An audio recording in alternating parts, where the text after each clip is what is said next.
27 রোজার রাতে সন্তান ফোন দিয়া বলে, বাবা আমি আগামীকাল রওনা দিলে রাত 2টা-3টায় গিয়া ঢাকায় নামবো, আমি সাহারি তোমাদের সঙ্গেই খাবো। মা বসে আছে, মায়ের সন্তানের বাবাও বসে আছে, সন্তান আসবে। রাত্র 2টা-3টা হয়ে গেছে, সাহারির সময় হয়ে গেছে, সন্তানের খবর নাই। শেষ টাইমে মা বাবা সাহারি খেয়ে ফজরের নামাজ পড়ে দরজার মধ্যে অপেক্ষা করতেছে, সন্তানের খবর নাই। 8টা, 9টা, 10টা বেজে গেছে, মায়ের মনটার ভালো লাগে না। স্বামীকে ডেকে বলে, স্বামীরে আমার সন্তান কই, আমার মনটা ভালো লাগে না, একটা ফোন লাগাও। স্বামী ডাক দিয়া বলে, চিন্তা করো না, ঈদের সময় যানজট থাকতে পারে, চলে আসবে। কিছুক্ষণ পর বাবার মনটাও ভালো লাগে না, বাইরে নেমে পায়চারি করতেছে।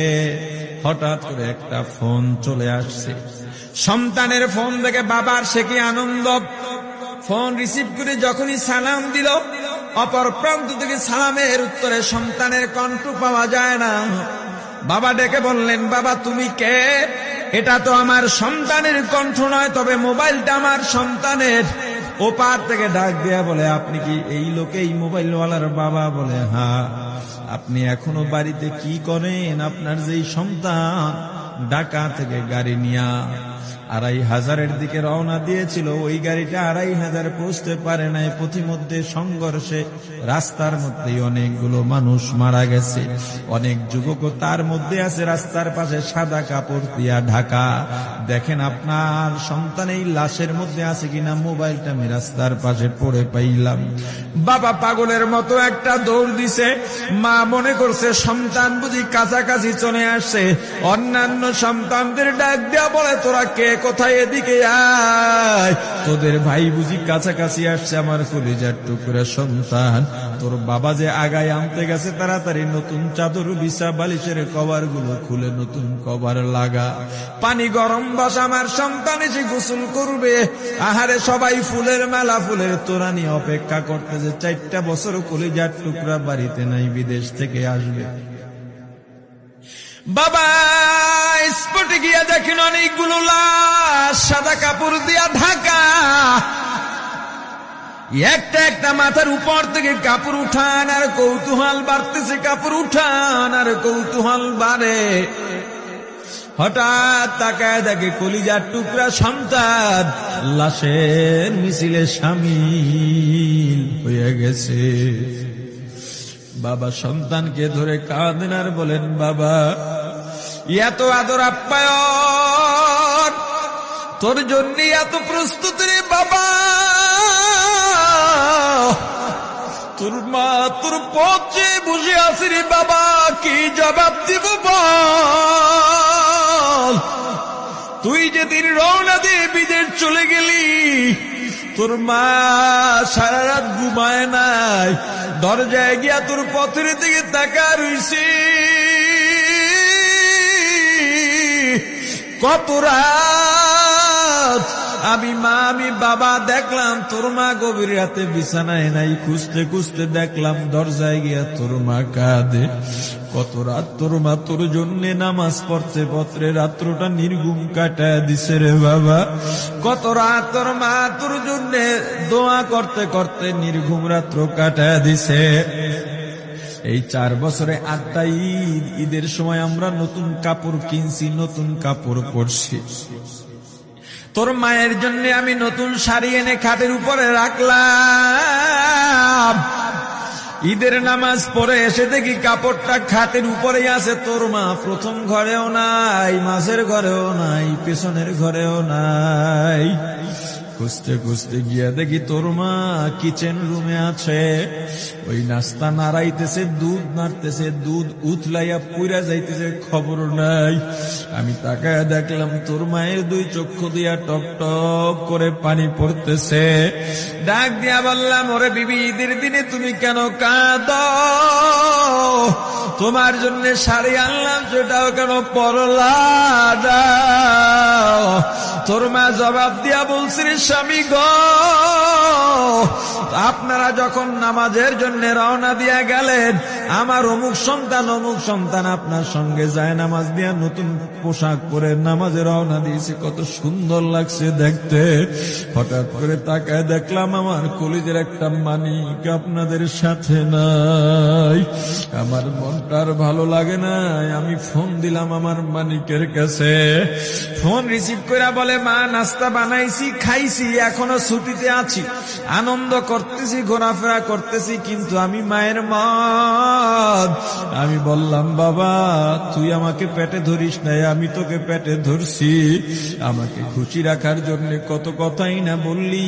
ঈদের টাকা পাঠাইলি, তোর টাকা দিয়া তোর বাবা জামা কিনছে, তোর ভাইরা জামা কাপড় কিনছে, তোর টাকা দিয়ে পরিশ্রমের টাকা দিয়ে আমার শাড়ি কিনছে, গহনা কিনছে, কিন্তু তোর পাশে আমি হাতুড়ের বাড়ির শব্দ কেন পাই? আমার সন্তান বলতে চায় না, পরে বলে, মাগো কাজ করতে আসছি, টাকা নিয়ে কাজ করি, ঈদের দিনেও আমাদের ছুটি দেয় না। ওরে স্বামী বলেন, ঈদের দিনেও যেই সন্তান কাজ করে, এই শ্রমের টাকার শাড়ি আমি মা কেমনে পরব রে? ওরে বাবা, আজকে তুই আসবি, খবর শুনে তোর মা এক সপ্তাহ আগের থেকে ঘুমায় না, তোর জন্য কত রঙের পিঠা বানাইছি, তোর জন্য কত আয়োজন, আমি তোর মাকে কি বলবো বাবা বল। বাবা সন্তানের লাশ অ্যাম্বুলেন্সে উঠে বাড়ির দিকে রওনা দিছে। আহারে বাড়ির কাছাকাছি আসছে, এদিকে মা দরজায় গিয়ে অপেক্ষা করতেছে, গাছের আড়াল দিয়া পথের দিকে তাকায় আছেন। দেখেন একটা গাড়ি আসতেছে, মায়ের সে কি আনন্দ, বাড়ির মধ্যে দৌড় দিছে, তোরা কই তাড়াতাড়ি আয়, ফুলের মালাগুলা নিয়ে আয়, গাড়ি এসে পড়ছে। বাড়ির দরজা দিয়ে যখন অ্যাম্বুলেন্সের হরেন দিয়া ঢুকতেছে, হুইসেল দিয়া ঢুকতেছে, মা একটা চিৎকার দিছে, ওরে এই মরণ গাড়ি আবার বাড়ি কেন, কার কপাল পুরুষে?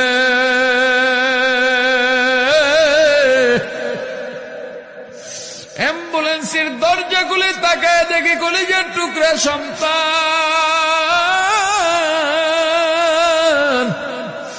এমন ঘুমাইছে, আর জীবনেও উঠবে না।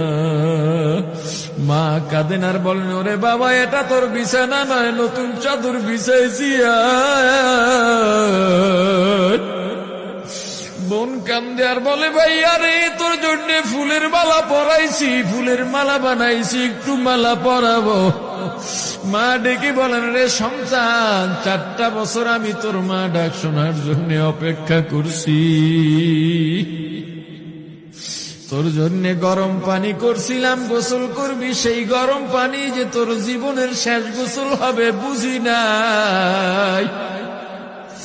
ওরে পর্দালের মাগো, আর কোন ভাষায় বুঝাইলে বুঝবারে মা, দুনিয়ার জীবনটা ক্ষণস্থায়ী, এই দুনিয়ায় নাফরমানি করা যাবে না, এই দুনিয়ায় নাফরমানি করা যাবে না, অহংকার দেখাবার কিচ্ছু নাই, এই দুনিয়া ছেড়ে যাওয়া লাগবে। আল্লাহ এত দয়া করছেন, মায়া করছেন, ওই আল্লাহর সঙ্গে নাফরমানি করো না রে ভাই, ওই আল্লাহর নেয়ামতের অশুকরিয়া করো না,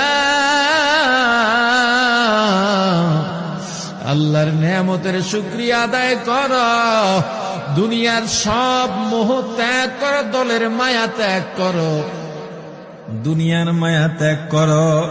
এ আওয়ামী লীগ বিএনপি যারা করো, ক্ষমতায় যারা বারবার যাও, ক্ষমতায় তোমার দল গেলেই তুমি দাপট দেখাও, যুবকরে তোর 2টা পা ধরা লাগলেও পা ধরো রে ভাই, এই ক্ষমতা কিচ্ছু না, দাপট কিচ্ছু না, ওই কিয়ামতের ময়দানের নাজাতের চেয়ে বড় দাপট আর কিচ্ছু নাই। আল্লাহ রক্ত দিছেন, আল্লাহ জীবন দিছেন, আল্লাহর এই রক্ত আর জীবন দুনিয়ার কুফরি পুঁজিবাদী কুফরি গণতন্ত্রের জন্য দিস না, এই রক্ত আল্লাহর জন্য রাখ, এই জীবন আল্লাহর জন্য রাখ। আমার রাসূলের সুন্নাত দিয়া নিজেকে মোড়াইয়া নে, নিজের জীবনটা গড়াইয়া নে, ওই পরকাল হবে তোমার আমার জন্য মহা শান্তির জায়গা।